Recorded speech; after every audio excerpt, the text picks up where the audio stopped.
하나님의 은혜와 소망이 함께 하시기를 축복합니다.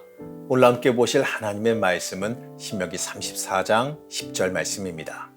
그 후에는 이스라엘의 모세와 같은 선지자가 일어나지 못하였나니 모세는 여호와께서 대면하여 아시던 자요. 오늘도 엔게진 말씀 묵상과 함께 하시는 성도님들을 축복합니다. 오늘 말씀은 이 모세의 마지막 모습과 이 모세에 대한 후대의 평가를 담고 있습니다.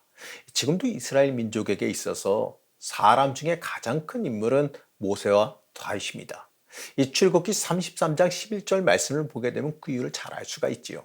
사람이 자기의 친구와 이야기함 같이 여호와께서는 모세와 대면하여 말씀하시며 모세는 진으로 돌아오나 눈의 아들 젊은 수종자 여호수아는 회막을 떠나지 아니하니라. 이 말씀에서 사람이 자기 친구와 이야기함 같이 여호와께서 모세와 대면하여 말씀하셨다라고 말씀합니다. 모세는요, 하나님께서 친구와 같이 만나 주시던 사람이에요. 그 정도로 하나님과 친밀하여 가까웠던 사람입니다. 그런데 하나님은 그러한 모세를 가나안 땅에 들어가지 못하게 하셨습니다. 이 출애굽해서 이스라엘이 향하는 목적지가 가나안 땅이지 않습니까? 이제 그 앞에 섰어요. 이스라엘 백성들에게 있어서 이 절대적인 지도자 모세, 이 모세 없이 가나안 정복 전쟁을 한다는 건 받아들이기 쉽지 않은 일이었습니다. 아무래도 모세가 없으면 불안하기 마련이었어요. 그래서 모세도 가나안 땅에 들어가 전쟁을 수행하기를 원했습니다. 하지만 하나님께서는 그 모세의 기도를 거절하셨습니다. 하나님께서 친밀하여 친구처럼 만났던 모세인데 왜 그렇게 하셨을까요? 개인적으로 이러한 부분을 한번 묵상해 본 적이 있습니다. 하나님께서 왜 모세를 가나안 땅에 못 들어가게 하셨을까?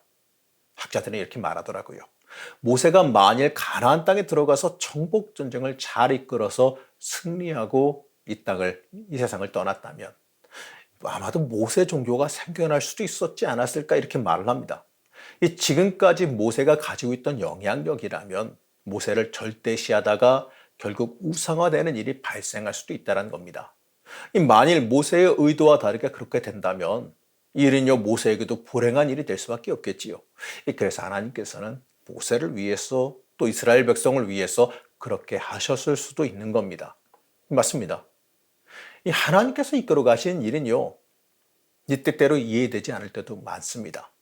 오히려 그렇게 하시면 안 될 것 같은데 그럼에도 불구하고 그렇게 하실 때가 있어요.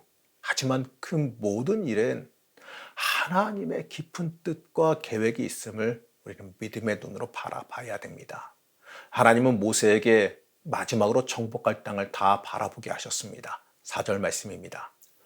여호와께서 그에게 이르시되 이는 내가 아브라함과 이삭과 야곱에게 맹세하여 그의 후손에게 주리라 한 땅이라. 내가 내 눈으로 보게 하였거니와 너는 그리로 건너가지 못하리라 하시매. 하나님은 모세를 데리고 마치 관광시키듯이 이 정복한 모든 땅을 산 위에서 멀리 다 바라보게 하셨어요. 너는 들어가지 못할 것이니 이것이나 보고 말하라. 이게 아니에요. 모세에게요. 이스라엘 백성을 위해서 비록 너는 여기서 멈춰야 되지만 내가 내 백성에게 약속한 그 땅을 너에게 다 보여주겠다라고 하신 겁니다. 저는 이 장면을 보면서 한번 이렇게 생각해 봤어요. 하나님께서 사랑하는 그 모세를 데리고 올라가셔서 주실 약속의 땅을 소상하게 보여주시며 하나하나 다 설명해 주시며 저기가 약속했던 어디야 이렇게 보여주시며 수고했다고 하시지 않았을까 한번 생각해 봤어요. 그리고 모세가 죽어 장사되었을 때 그의 무덤을 알지 못하게 하셨습니다. 어쩌면 이 천사들을 보내서 모세를 정성껏 장례를 직접 치르게 하지 않았을까라는 생각도 한번 해봤습니다. 모세가 혹여나 신성시되어 하나님의 영광을 가리지 않도록 배려하시지 않았을까 싶습니다. 모세의 인생을 살펴보며 저는 모세가 참 부럽기도 했어요. 물론 모세가 겪은 고난과 시련, 심각하고 두려운 것이면 틀림없습니다. 받아들이기 겁날 정도의 고난인 것도 맞지요. 하지만 그가 하나님을 친구와 같이 대면하였고 하나님께서 마지막 순간까지 함께 하시며 배려하신 그 모든 모습이 부럽게 느껴지기도 했습니다. 이 모세에 대해 후대 이스라엘 사람들이 평가한 내용이 이 34장의 마지막 부분에 기록되어 있습니다. 10절 말씀 보시겠습니다. 그 후에는 이스라엘에 모세와 같은 선지자가 일어나지 못하였나니 모세는 여호와께서 대면하여 아시던 자요. 이 부분 말씀을 후대에 에스라가 첨부했다고 말하기도 해요. 자, 그렇다면요. 그렇게 오랜 기간 뒤에 후손들이 모세를 평가할 때 그와 같은 선지자가 일어나지 못했다라고 평가합니다. 포로기 이후까지 살펴봐도 이 모세만한 선지자가 없었다는 평가예요. 그리고 그 이유가 하나님과 대면하여 아시던 사람이었기 때문이다라고 평가하는 겁니다. 하나님을 대면하여 알았던 사람. 하나님의 친구와 같이 이 하나님을 친구와 같이 대면했던 사람. 바로 모세에 대한 평가입니다. 사랑하는 성도 여러분, 여러분은 성경을 읽어가면서 모세에 대해 어떻게 생각하십니까? 저는 때때로요, 모세가 참 부럽기도 해요.